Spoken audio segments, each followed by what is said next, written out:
Next நம்ம பார்க்கக்கூடிய chapter வந்து எக்ஸெப்ஷன் ஹேண்ட்லிங். ஸோ எக்ஸெப்ஷன் ஹேண்ட்லிங்கை பற்றி டீட்டெயிலாக இப்போ பார்க்க போகிறோம். ஸோ எக்ஸெப்ஷன் ஹேண்ட்லிங் அப்படின்னா என்னன்னா, exception is a problem that arise during the execution of program. என்னோட ப்ரோக்ராம் எக்ஸிக்யூட் பண்ண போகும்போது என்னென்ன எரர்ஸ் வருது அப்படின்றத எப்படி அந்த எரரை ரெட்ரீவ் பண்ணுறோம் அப்படின்னு சொல்லக்கூடிய பாட்டு தான் இந்த எக்ஸெப்ஷன் ஹேண்ட்லிங்.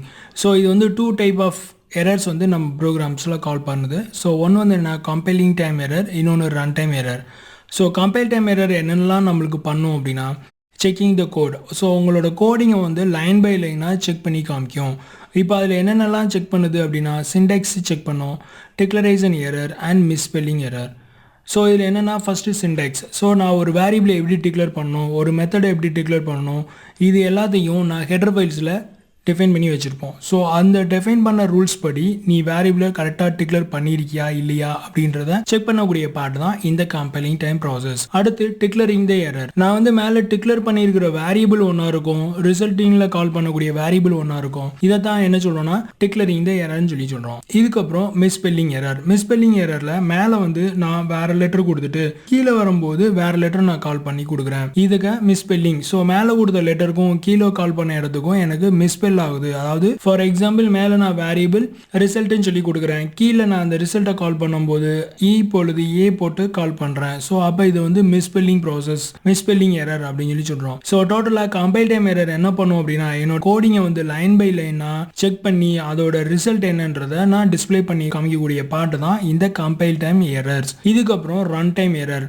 இந்த ரன் டைம் எரர் அப்படின்னா என்னன்னா, ஸோ லாஜிக்கல் எரர். எனக்கு கம்பைலிங் டைமில் வரக்கூடிய எல்லா ப்ராசஸும் எக்ஸிக்யூட் ஆயிடுச்சு. அதாவது என்னோட கோடிங் வந்து எரர் இல்லை, செக் பண்ணது எல்லாமே கரெக்டாக இருக்குது அப்படின்ற ப்ராசஸ் முடிஞ்சிச்சு. ஸோ கம்பைல் டைம் எரர் வந்து செக் கம்ப்ளீட்டட் ஆயிடுச்சு. இதுக்கு அடுத்து ரன் டைம்க்கு வருது. ஸோ ரன் டைமில் என்ன பண்ணுறோம் அப்படின்னா, 2 வேரியபிளை நான் ஆட் பண்ணுறேன். ஆட் பண்ண ரிசல்ட் வந்து எனக்கு டிஸ்பிளே பண்ண மாட்டுது. So no display the result. இதை லாஜிக்கல் எரர்னு சொல்லலாம். ஸோ இன்னும் இதில் என்ன எரர்லாம் இருக்கும் அப்படின்னா, நான் கொடுத்த வேரியபிள் இப்போ ஃபார் வைல் டூ வைல் இந்த கண்டிஷன்ஸ்லாம் வந்து நான் கிரேட்டர் தென் 10 கிரேட்டர் தென் 20 இந்த மாதிரி கொடுக்காம லெஸ் தென் 20 கொடுத்தேன்னா இதில் வந்து என்னோட வேல்யூ என்ன ஆகும்னா ஸ்க்ரீன் ஃபுல்லாக ஓட ஆரம்பிச்சிடும். ஸோ இந்த மாதிரி ஓடக்கூடிய எரர்ஸ் தான் என்ன சொல்கிறோம்னா லாஜிக்கல் எரர்னு சொல்லி சொல்கிறோம். இந்த லாஜிக்கல் எரர் நம்மளுக்கு ரன் டைமில் தான் நம்மளுக்கு வரும். ஸோ இந்த 2 எரருமே வந்து நம்ம ப்ரோக்ராமில் வரக்கூடிய எரர்ஸ். இது ரெண்டும் நம்மளுக்கு எப்படி வருது அப்படின்றத நம்ம கம்பைல் டைம் செக் பண்ணிட்டு என்னோட ரிசல்ட்டை காமிக்கும். ரன் டைமில் என்னோட லாஜிக்கல் எரர்ன்றதை செக் பண்ணி கொடுக்கும்.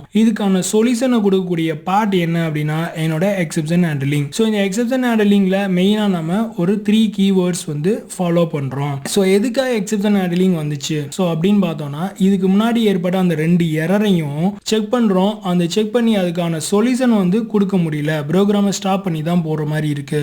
ஸோ இதுக்கான சொல்யூஷன் என்னன்றதை ஐடென்டிஃபை பண்ணி கொடுக்கறது தான் இந்த எக்ஸெப்ஷன் ஹேண்ட்லிங் வந்து ஃபாலோ பண்ணுறோம். ஸோ இதில் எக்ஸெப்ஷன் ஹேண்ட்லிங்கில் ஒரு 3 கீவேர்ட்ஸ் வந்து நம்மகிட்ட ஃபாலோ பண்ணிட்டு வரோம். ஃபர்ஸ்ட் வந்து என்னன்னா ட்ரை. இந்த ட்ரை வந்து என்ன பண்ணும், பிளாக் ஆஃப் த கோட். நீங்கள் கொடுக்கக்கூடிய ஒவ்வொரு லைனையும் ஒவ்வொரு எக்ஸிக்யூட்டிங் ஆஃப் த ப்ரோக்ராமையும் இந்த ட்ரைக்குள்ளே தான் கொடுக்கணும்.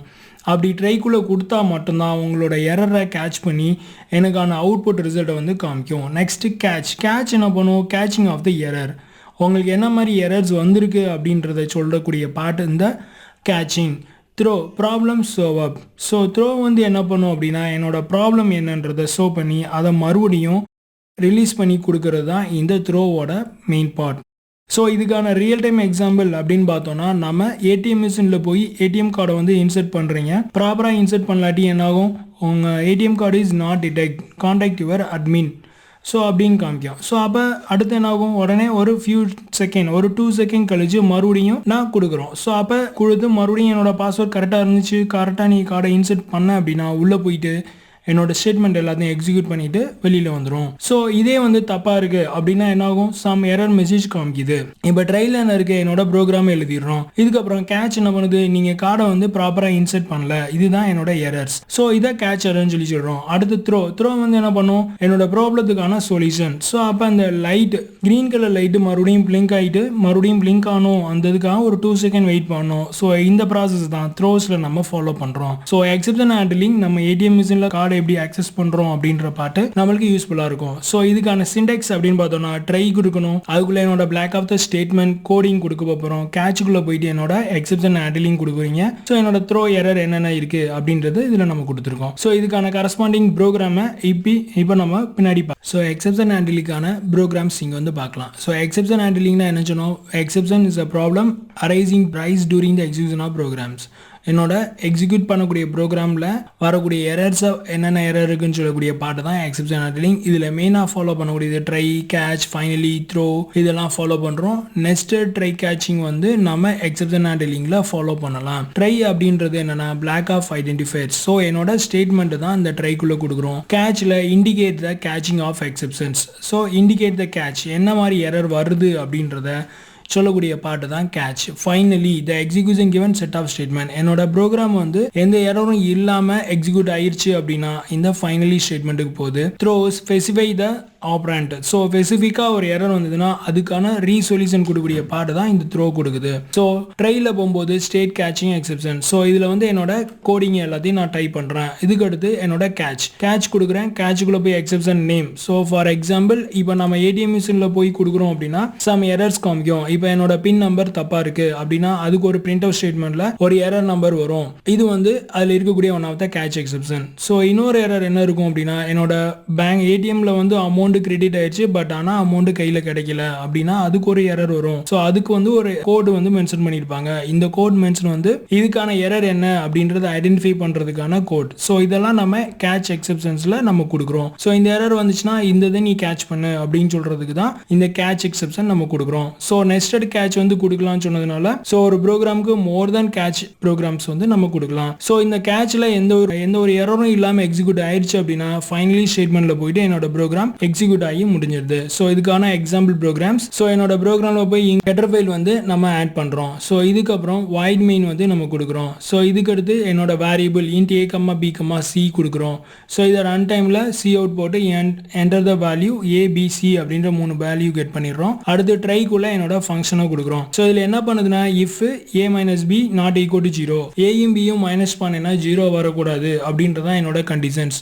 ஸோ அடுத்து d is equal to c divided by a minus b. அப்போ இதில் என்ன இருக்குன்னா என்னோட cன்ற values a minus b minus பண்ணி வர ஆன்சரை வச்சு நான் டிவைட் பண்ணேன்னா ஆன்சர் என்ன வருதோ அதுதான் டிவைட் பண்ணி காமிக்கணும். ஸோ இதில் எரர் இருந்தது அப்படின்னா த்ரோஸ் போயிட்டு மறுபடியும் a minus b மறுபடியும் செக் பண்ணு அப்படின்றது இருக்கு. ஸோ அப்போ கேட்சில் என்ன கொடுக்குறோம், answer is infinity because a minus b is 0. So இப்போ என்னோட வேல்யூ வந்து ஏயும் மைனஸ் b இதெல்லாம் லெஸ் பண்ணும்போது 0ன்ற வேறு வேல்யூ வந்துச்சு அப்படின்னா இது வந்து எரர். ஸோ உடனே இந்த எரர் வந்து கேட்சுக்கு வருது. சோ இந்த கேட்ச் வந்து என்ன சொல்லுது, the answer is infinity because a minus b is 0. ரெண்டே நான் மைனஸ் பண்ணும்போது 0 வருது. அப்ப 5 டிவைட் பை 0. இப்போ c is equal to 5 னா 5 டிவைட் பை 0. அப்ப 0 வால டிவைட் பண்ணும்போது இன்ஃபினிட்டி வேல்யூ வந்து வரும். சோ சிஸ்டத்துல இன்ஃபினிட்டி கொடுக்க முடியாது, 0 வரும். சோ அப்ப 0 கொடுக்கிறதுனால நம்மளுக்கு வந்து எரர் மெசேஜ். சோ மறுபடியும் உங்களோட இன்புட் வந்து சேஞ்ச் பண்ணுங்க அப்படின்னு சொல்றது தான் இந்த கேட்ச்ல நம்ம கொடுக்குறோம். சோ இதோட அவுட்புட் என்ன வரும், so the enter the value a is equal to 20, b is equal to 20, c is equal to 40. so a minus b 20 minus 20 is equal to 0.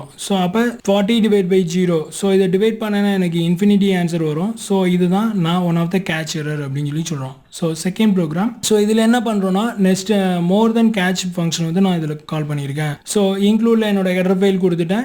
Void test அப்படின்ற என்னோட மெத்தடை குளோபலாக டிக்ளேர் பண்ணிட்டேன். ட்ரைக்குள்ளே போய் என்னோட ஃபங்க்ஷனுக்கான ப்ராசஸாக கொடுக்குறேன். ஸோ இஃப் ஏ எக்ஸ் வந்து greater than 0, 0 காட்டிலும் பெருசாக இருக்கணும், உடனே த்ரோ எக்ஸ். ஸோ இது வந்து நான் 0க்கு கம்மியாக இருந்துச்சு அப்படின்னா த்ரோ மறுபடியும் என்னோட ப்ரோக்ராம் ரீஸ்டார்ட் ஆகணும். இதுக்காக தான் த்ரோ பண்ணியிருக்கோம். அடுத்து இதில் ஏதாவது தப்பாயிருச்சு அப்படின்னா கேட்சுக்குள்ளே வந்து catch the integer and that integer. So நீ கொடுத்த இன்டிஜர் என்ன அப்படின்றத நான் இங்கே டிஸ்பிளே பண்ணுறதுக்கு இந்த கேட்சில் கொடுக்குறோம். ஸோ அடுத்து இதில் வந்து நான் கேட்ச் பண்ண ப்ரோக்ராம்ஸில் என்ன மாதிரி கேரக்டர் நீங்கள் டிஸ்பிளே பண்ணியிருக்கீங்க, மேலே வந்து இன்டிஜர்ஸ் கொடுத்துருக்கேன், கீழே வந்து கேரக்டர் கொடுத்துருக்கேன். அப்போ நான் கால் பண்ணது இன்டிஜர் இருக்குது. ஸோ இன்டிஜர் கொடுத்த இடத்துல நான் கேரக்டர் பாஸ் பண்ணேன்னா ஸோ அப்போ நீங்கள் கொடுத்தது வந்து கேரக்டர் பாஸ் பண்ணியிருக்கீங்க, ஸோ என்னால் ஒர்க் அவுட் பண்ண முடியாது அப்படின்றத சொல்கிறதுக்கு இந்த கேட்சில் கேரக்டர் பாஸ் பண்ணி என்னோட எக்ஸ் வேல்யூ இங்கே கொடுத்துருக்கோம். ஸோ இதுக்கான அவுட்புட் என்ன வரும், test multiple catches, catch integer and that integer is 10, the catch character and that character is X. So அப்போ இங்கே இன்டிஜர் இருந்ததுனால எக்ஸோட வேல்யூ என்னவோ அது எனக்கு டைரெக்டாக கால் பண்ணிடுச்சு. இதே இடத்துல நான் எக்ஸோட வேல்யூ கொடுக்காம எக்ஸை மட்டும் கால் பண்ணதுனால அந்த வேல்யூ கால் பண்ணாமல் எக்ஸு என்ன கேரக்டர் இருக்கோ அதை மட்டும் எனக்கு கால் பண்ணியிருக்கு. இதுதான் இந்த ப்ரோக்ராமோட output. Thank you very much.